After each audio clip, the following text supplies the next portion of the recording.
Welcome dear students. In display devices, signal generators and transducers, today we are going to discuss special CROs. After completing this topic, you will be able to recall special CROs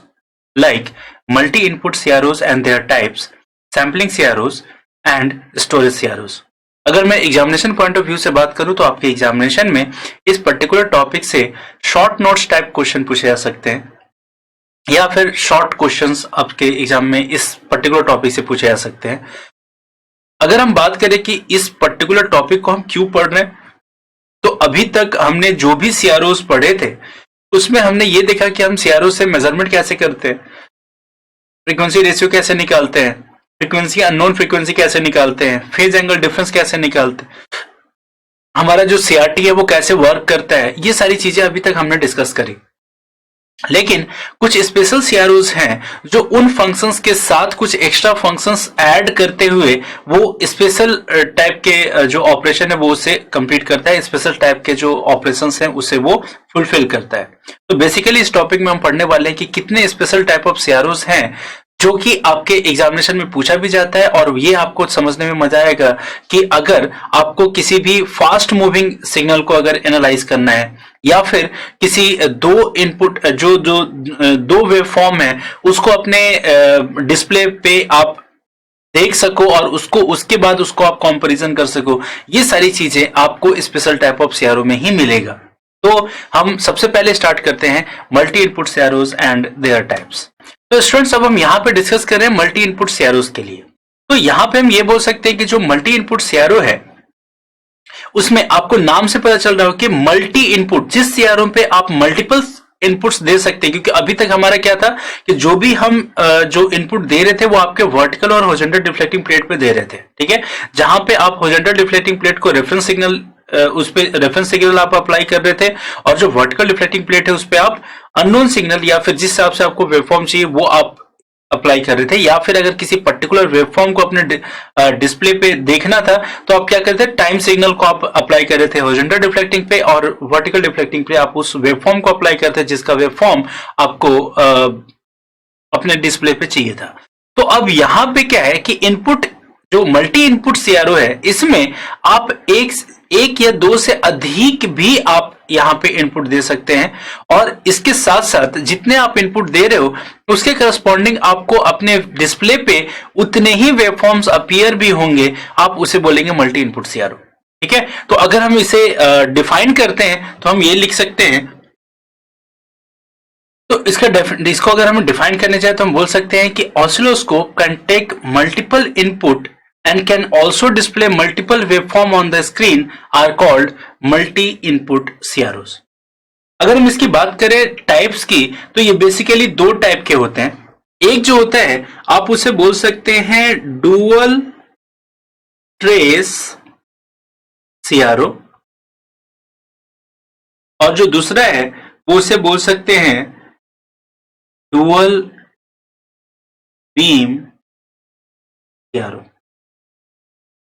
ठीक है। तो जो multi input सीआरओस हैं उसमें अगर हम दो special types की बात करें तो एक है डुअल ट्रेस सीआरओ, दूसरा है dual beam CRO. Dual trace CRO basically trace का मतलब होता है स्क्रीन, यानी कि अगर ऐसा कोई सीआरओ जो दो वेवफॉर्म अप्लाई करने पे आपके आउटपुट डिस्प्ले पे अगर दोनों वेवफॉर्म को अपीयर करवाता है तो आप उसे बोलते हैं डुअल ट्रेस सीआरओ, ठीक है। और दो वेवफॉर्म अपीयर होने के लिए क्या होना चाहिए, उन दोनों ही सिग्नल का, अगर आप किसी पर्टिकुलर जो आपका स्क्रीन है उस स्क्रीन पे अगर आपके दो वेवफॉर्म्स अपीयर हो रहे हैं, जैसे सपोज मान लेते हैं हम एक छोटा सा एग्जांपल लेते हैं कि ये आपका रेफरेंस है और इस रेफरेंस पे आप अगर मान लेते हैं ये आपके पास दो सिग्नल्स है, ठीक है। तो इन दोनों सिग्नल के लिए अगर आप देखो तो इन दोनों ही सिग्नल के लिए जो आपका टाइम रेफरेंस है वो दोनों ही सेम है, बट इनके जो आपके वर्टिकल जो रेफरेंसेस हैं वो अलग अलग हो सकते हैं। क्यों? क्योंकि कोई किसी और टाइम पे अपने पिक पे पहुंच रहा है तो कोई दूसरा वाला किसी और टाइम पे पिक पे पहुंच रहा है। तो इस केस में हम बात कर सकते हैं कि जो डुअल ट्रेस सीआरओ है उसको दो अगर वेव फॉर्म को अपने स्क्रीन पे डिस्प्ले करना है तो उसके लिए हॉरिजॉन्टल डिफ्लेक्टिंग प्लेट आपका एक ही पेयर होना चाहिए, बट वर्टिकल डिफ्लेक्टिंग प्लेट आपके पास दो पेयर होना चाहिए। जो एक जो वर्टिकल डिफ्लेक्टिंग पेयर है वो एक वेव फॉर्म को अपीयर करवाने में हेल्प करेगा आपके हॉरिजॉन्टल डिफ्लेक्टिंग प्लेट से, और जो दूसरा वर्टिकल डिफ्लेक्टिंग पेयर है वो हॉरिजॉन्टल डिफ्लेक्टिंग के साथ दूसरे वेव फॉर्म को अपीयर करवाने में मदद करेगा। ठीक है, तो अगर हम इसे वन बाय वन करके अगर लिखते चले जाए तो हम सबसे पहले बात करते हैं, अगर हम दूसरी तरफ अगर बात करें डुअल बीम सीआरओ की, तो डुअल बीम कहने का मतलब है इलेक्ट्रॉन बीम। ठीक है, यानी कि एक ऐसा सीआरओ जहां पे दो इलेक्ट्रॉन बीम्स, अभी हम जब सीआरटी पढ़े तो वहां पे हमने क्या देखा था, कैथोड से एक इलेक्ट्रॉन प्रोड्यूस हो रहा था और वो चूंकि कंटिन्यूअस प्रोड्यूस हो रहा था तो आपका एक इलेक्ट्रॉन बीम बन रहा था और वो आपके वर्टिकल डिफ्लेक्ट और हॉरिजॉन्टल डिफ्लेक्टिंग प्लेट से पास होने के बाद किसी पर्टिकुलर पॉइंट पे कोलाइड कर रहा था, तो आपको एक पर्टिकुलर वेवफॉर्म दिख रहा था। अब यहां पे क्या है कि कैथोड से दो इलेक्ट्रॉन बीम्स निकलेंगे और दो इलेक्ट्रॉन बीम्स निकलेंगे और वो दोनों सेपरेटली आपके जो सिस्टम है उससे पास होगा। तो यहां पे दो अलग अलग आपका जो बीम बनाने के लिए आपका बीम स्प्लिटर होना चाहिए, है ना, और उस हिसाब से तभी तो वो दो बीम में कन्वर्ट होगा। ठीक है, तो इस तरीके से हम डुअल बीम सीआरओ बनाते हैं। तो इसकी स्पेशलिटी और इसमें क्या क्या कंस्ट्रक्शन डिटेल्स हैं वो हम वन बाय वन करके पढ़ते हैं। तो सबसे पहले पढ़ते हैं डुअल ट्रेस सीआरओ। तो अगर डुअल ट्रेस सीआरओ की बात करते हैं तो सबसे पहला पॉइंट ये बनता है कि it can display two input signal waveforms separately on the screen. इसलिए कहा गया डुअल ट्रेस यानी कि दो आपके जो वेवफॉर्म है, जो आपका जो स्क्रीन है उसको डबल ये में चेंज करना ताकि आपके दो वेवफॉर्म्स अपीयर हो सके, और इसी के चलते आप इसको बोलते हैं dual trace CRO. Next point हम बोल सकते हैं, नेक्स्ट पॉइंट बन के आता है कि dual trace CRO has two sets of vertical deflecting plate, क्योंकि आपको दो अलग अलग वेवफॉर्म अपने स्क्रीन पे अपीयर करने हैं। तो अगर दो अलग अलग वर्टिकल डिफ्लेक्टिंग प्लेट नहीं होगा तो उसका जो वर्टिकल एक्सिस है वो अलग अलग नहीं हो सकता है दोनों के लिए, but one horizontal deflecting plate, क्योंकि जो हॉरिजॉन्टल डिफरेंस है दोनों ही वेवफॉर्म का सेम होगा। नेक्स्ट अगर हम बात करें, नेक्स्ट है time based circuit is similar to that of a single input oscilloscope. ठीक है, अब चूंकि अब यहां पे क्या है, टाइम बेस्ड जो बेस रेफरेंस जो सिग्नल आप अप्लाई करते हो वो हॉरिजॉन्टल डिफ्लेक्टिंग प्लेट पे अप्लाई करते हैं। तो अगर आपका हॉरिजॉन्टल डिफ्लेक्टिंग प्लेट दोनों ही वेवफॉर्म के लिए अगर आपका सेम है तो उस टाइम पे जो टाइम बेस्ड सर्किट होगा वो भी आपका सिंगल ही होगा, है ना, और जो कि सिंगल इनपुट ऑसिलोस्कोप के जैसा ही होगा। ठीक है, इसलिए आपने यहां पे लिखा है कि time based circuit is similar to that of a single input oscilloscope, यानी जो सिंपल सीआरओ पढ़ते हैं उसमें जो टाइम बेस्ड सर्किट होता है वही सेम टाइम बेस्ड सर्किट आपके डुअल ट्रेस सीआरओ में भी अप्लाई किया जाता है। अगर नेक्स्ट पॉइंट हम डिस्कस करते हैं और अगर हम लास्ट पॉइंट की बात करते हैं तो बोलता है कि the horizontal amplifier can be fed from the sweep generator. ठीक है, जो हॉरिजॉन्टल एम्पलीफायर है जो कि आपके सिग्नल को एम्पलीफाई करता है वो आपके स्वीप जनरेटर से ही उसको आप सप्लाई कर सकते हैं। अब स्टूडेंट बात करते हैं डुअल बीम सीआरओ की। डुअल बीम सीआरओ जहां पे दो इलेक्ट्रॉन बीम्स हम जनरेट करते हैं, तो सबसे पहली बात आती है कि आप इसको यूज क्यों करते हो। तो इसे हम यूज करते हैं, dual beam CROs can be used to capture two fast transient events. ठीक है, यानी कि दो अगर फास्ट मूविंग वेवफॉर्म्स हैं और अगर उनको कैप्चर करना है तो हम क्या करेंगे, डुअल बीम सीआरओ पे उन दोनों वेवफॉर्म को अप्लाई कर देंगे और उस डुअल बीम वेवफॉर्म को जब हम वो जो दो आपके वेवफॉर्म है जो कि फास्ट मूविंग फास्ट ट्रांजिएंट आपका जो वेवफॉर्म कह सकते हैं, ट्रांजिएंट कहने का मतलब होता है क्षणिक, जो बहुत ही कम टाइम के लिए आपका अपीयर होता है, तो उन दोनों को कैप्चर करने के लिए आप यहाँ पे क्या करते हैं, डुअल बीम सीआरओ यूज करते हैं। नेक्स्ट पॉइंट अगर हम बात करें, सेकेंड बोल सकते हैं it has two separate electron beams. अगर ये दो सेपरेट इलेक्ट्रॉन बीम्स नहीं रखता तो हम इसका नाम डुअल बीम नहीं बोलते, क्योंकि डुअल का मतलब होता है दो और बीम का मतलब होता है इलेक्ट्रॉन बीम्स। या ठीक है, तो आप यहां पे नाम से ही सजेस्ट हो रहा है कि it has two separate electron beams. ठीक है, नेक्स्ट पॉइंट अगर इसके बारे में डिस्कस करते हैं, अगर नेक्स्ट बात करें स्टूडेंट्स तो आपका बोल रहा है कि the dual beam CRO uses to gun tube. ठीक है, क्योंकि अगर हमें डुअल बीम अगर प्रोड्यूस करना है तो जो भी आपके इलेक्ट्रॉन्स डेवलप हो रहे हैं उसके लिए दो ट्यूब होने चाहिए, एक ट्यूब से आपका एक इलेक्ट्रॉन बीम पास होगा, दूसरे से दूसरा इलेक्ट्रॉन बीम पास होगा, एंड स्प्लिट बीम मेथड्स, ठीक है, यानी कि जो आपके कैथोड से इलेक्ट्रॉन डेवलप होंगे वो इलेक्ट्रॉन डेवलप होंगे एक ही कैथोड से, बट हम क्या करेंगे कि उसको स्प्लिट बीम मेथड से हम क्या करेंगे कि उसे दो पार्ट में डिवाइड करेंगे, और वो दोनों पार्ट में जो आपका इलेक्ट्रॉन बीम डिवाइड होगा वो आपको एक एक ट्यूब से पास हो जाएगा। तो इसलिए यहां पे लिखा जा रहा है कि dual beam CRO uses double gun tube and split beam methods for generating the two electron beams inside the CRT। ठीक है, नेक्स्ट पॉइंट अगर हम डिस्कस करते हैं, तो स्टूडेंट्स यहां पे एक ड्रॉबैक है आपके डुअल बीम सीआरओ का कि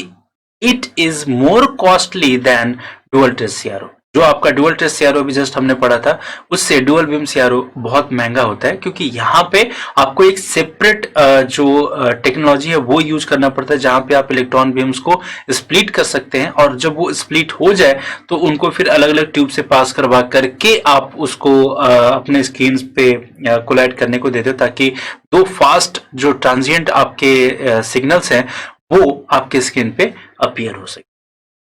So students, we have achieved our first point of learning outcome, that is multi-input CRO and their types, and I hope that you have understood it very well. Students, अब अपने second learning outcome पे चलते हैं जो कि है sampling CRO. So student, जब भी हम sampling CROs के बारे में बात करते हैं तो यहाँ पे जो सबसे पहला पॉइंट बनता है आपके sampling CRO का कि ये किस प्रिंसिपल पे काम करता है, तो हम ये बोल सकते हैं कि sampling CROs works on the principle of sampling theorem. ठीक है, ये जो काम करता है वो सैम्पलिंग थ्योरम पे काम करता है। ठीक है, अब ये सैम्पलिंग थ्योरम पे काम करता है तो आप इसे किस काम के लिए यूज करते हो, तो नेक्स्ट पॉइंट बनेगा it is used to examine very fast signal. ठीक है, तो सैम्पलिंग CRO जो है वो आपका किस पर्पज के लिए यूज किया जाता है, तो कोई भी जो वेरी फास्ट सिग्नल जो है उसको अगर आपको एनालाइज करना है, उसको अगर आपको एग्जामिन करना है तो आप सैम्पलिंग CRO यूज कर सकते हैं, क्योंकि सैम्पलिंग CRO जो है वो सैम्पलिंग थ्योरम पे काम कर रहा है। सैम्पलिंग थ्योरम कहने का मतलब जो भी वेवफॉर्म जो बहुत ही वेरी फास्ट जो आपके सिग्नल्स है उसका जो हर एक पॉइंट का सैंपल कलेक्ट करके जो वेवफॉर्म अपने डिस्प्ले पे अपीयर करता है और उससे फिर आप उस वेरी फास्ट सिग्नल को एग्जामिन कर सकते हैं। तो इस पर्पज के लिए आप सैम्पलिंग CRO यहाँ पे यूज करते हो। ठीक है, नेक्स्ट पॉइंट अगर हम बात करें, it can measure very high speed events. Very fast signal को अगर ये एग्जामिन कर रहा है, यानी कि ऑब्वियस सी बात है कि जो भी आपका इवेंट है अगर वो बहुत हाई स्पीड पे अगर कोई इवेंट हो रहा है और किसी उस पर्टिकुलर सिग्नल को अगर आपको एग्जामिन करना है तो आप सैम्पलिंग CRO यूज करते हैं। ये जस्ट लाइक सिमिलर पॉइंट ही बन जाता है इसके लिए। नेक्स्ट पॉइंट हम डिस्कस करते हैं कि it's operating frequency range lies between 50 to 300 megahertz. अब आप इसके फ्रीक्वेंसी रेंज से आपको पता चल सकता है कि जो मिनिमम जो फ्रीक्वेंसी रेंज है इसका वो 50 मेगाहर्ट्ज है और जो मैक्सिमम फ्रीक्वेंसी रेंज है वो 300 मेगाहर्ट्ज है। तो आप समझ सकते हो कि जो भी सिग्नल है जिसका फ्रीक्वेंसी 50 मेगाहर्ट्ज से लेकर 300 मेगाहर्ट्ज के बीच में है तो उसका जो उसका टाइम पीरियड होगा उस सिग्नल का वो कितना होगा। तो अगर मैं बहुत मिनिमम की बात करूं तो आप बोल सकते हैं कि मिनिमम जो आपका टाइम पीरियड होगा जो सिग्नल को ये सैम्पलिंग CROs के थ्रू आप मेजर कर सकते हो, उसको एनालाइज कर सकते हो, तो अगर उसका T मिनिमम निकालें तो वो होगा 1/50 इंटू 10⁻⁶, क्योंकि ये मेगा हर्ट्ज है। तो उस केस में अगर हम बात करें तो ये कितना हो जाएगा 2 इंटू 10⁻⁻8 सेकेंड्स। ठीक है, और इसका जो मैक्सिमम जो आपका ये मिनिमम नहीं होगा, ये मैक्सिमम होगा, क्योंकि यहाँ पे जो फ्रीक्वेंसी रेंज का सबसे मिनिमम जो फ्रीक्वेंसी है अगर हम ले रहे हैं 50 मेगाहर्ट्ज, उससे जो इसका टाइम पीरियड निकलेगा वो मैक्सिमम होगा। और जो अगर हम इसके टी मिनिमम की बात करें तो टी मिनिमम यानी कि इसका जो हाईएस्ट फ्रीक्वेंसी है यानी कि ये 300 मेगाहर्ट्ज तक निकाल सकता है। तो ये क्या होगा 3.33 इंटू 10⁻⁻9 सेकेंड्स। ठीक है, यहां तक ये क्या कर सकता है, इसका टाइम पीरियड होगा, यानी कि इतने कम टाइम पीरियड वाले वेवफॉर्म अगर आपके सैम्पलिंग CRO से पास होंगे तो वो इसे आसानी से एनालाइज करने के लिए आपके डिस्प्ले पे उस सिग्नल को अपीयर करा सकता है। ठीक है, नेक्स्ट पॉइंट अगर हम डिस्कस करते हैं तो लास्ट पॉइंट हम ये बोल सकते हैं कि in sampling CRO post acceleration is applied to increase the brightness of the beam at high frequency. अब चूंकि ये बहुत ही हाई फ्रीक्वेंसी पे काम कर रहे हैं, यानी कि बहुत ही फास्ट सिग्नल इससे पास हो रहा है, तो अगर हम यहाँ पे जो आपका जो भी कंस्ट्रक्शन होता है आपके सीआरटी में अगर उसे यूज करें तो वहां पे क्या होगा कि जो आपके